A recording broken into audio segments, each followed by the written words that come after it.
അപ്പം ഒരു up trend, side vase, down trend എങ്ങനെ കിട്ടുന്നു എന്ന് ചെറിയൊരു ഐഡിയ നിങ്ങൾക്ക് കിട്ടിയിട്ടുണ്ടാവും എന്ന് ഞാൻ മനസ്സിലാക്കുന്നു. ഞാൻ ഒന്നുകൂടി പറഞ്ഞു തരാം. ചുരുക്കത്തിൽ നമ്മൾ തുടക്കം പറഞ്ഞതുപോലെ പ്രീവിയസ് ആയിട്ട് ഒരു ലോ ഇല്ലാത്തത് കൊണ്ട് ആ ഒരു പോയിന്റിനെ നമ്മൾ ലോ എന്നും തൊട്ട് മുകളിലുള്ള ഒരു പോയിന്റിനെ നമ്മൾ ഹൈ എന്നും വിളിക്കുന്നു. അത് കഴിഞ്ഞിട്ട് മാർക്കറ്റ് ഒരു ഹയർ ലോ എടുത്തു, വീണ്ടും ഒരു higher high, higher low, higher high, higher low, higher high create ചെയ്ത് കഴിഞ്ഞാൽ ആ ഒരു മാർക്കറ്റിനെ നമ്മൾ അപ് ട്രെൻഡ് എന്ന് വിളിക്കും. അപ്പം അപ് ട്രെൻഡ് മനസ്സിലായല്ലോ.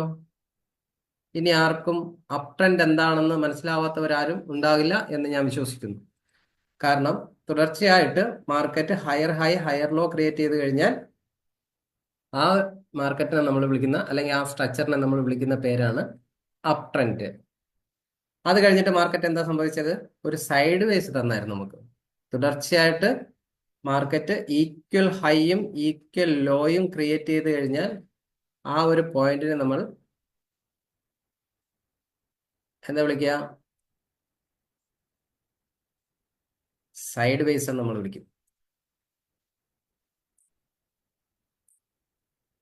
അപ്പൊ ഒരു സൈഡ് വേസ് മനസ്സിലാക്കി, ഒരു അപ് ട്രെൻഡ് മനസ്സിലാക്കി. തുടർച്ചയായിട്ട് ഈക്വൽ ഹൈയും ഈക്വൽ ലോയും ക്രിയേറ്റ് ചെയ്ത് കഴിഞ്ഞാൽ ആ ഒരു പോയിന്റിനെ നമ്മൾ സൈഡ് വേസ് എന്ന് പറയും. അത് കഴിഞ്ഞിട്ട് മാർക്കറ്റ് എന്താ സംഭവിച്ചത്? ഒരു ഡൗൺ ട്രെൻഡിനോട്ട് ശ്രമിച്ചു. അപ്പം ഡൗൺ ട്രെൻഡ് മനസ്സിലാക്കാൻ വേണ്ടിയിട്ട് നിങ്ങൾക്ക് എളുപ്പ ഒരു വഴി ഞാൻ പറഞ്ഞു തന്നു. എങ്ങനെയാണ്? തുടർച്ചയായിട്ട് ലോവർ ഹൈയും ലോവർ ലോയും ക്രിയേറ്റ് ചെയ്ത് കഴിഞ്ഞാൽ മാർക്കറ്റ് ഡൗൺ ട്രെൻഡായി, ഒരു അപ് ട്രെൻഡിൽ നിന്ന് സൈഡ് വേസിലോട്ട് പോയി, അത് കഴിഞ്ഞിട്ട് ഡൗൺ ട്രെൻഡിലോട്ട് കൺവേർട്ടായി.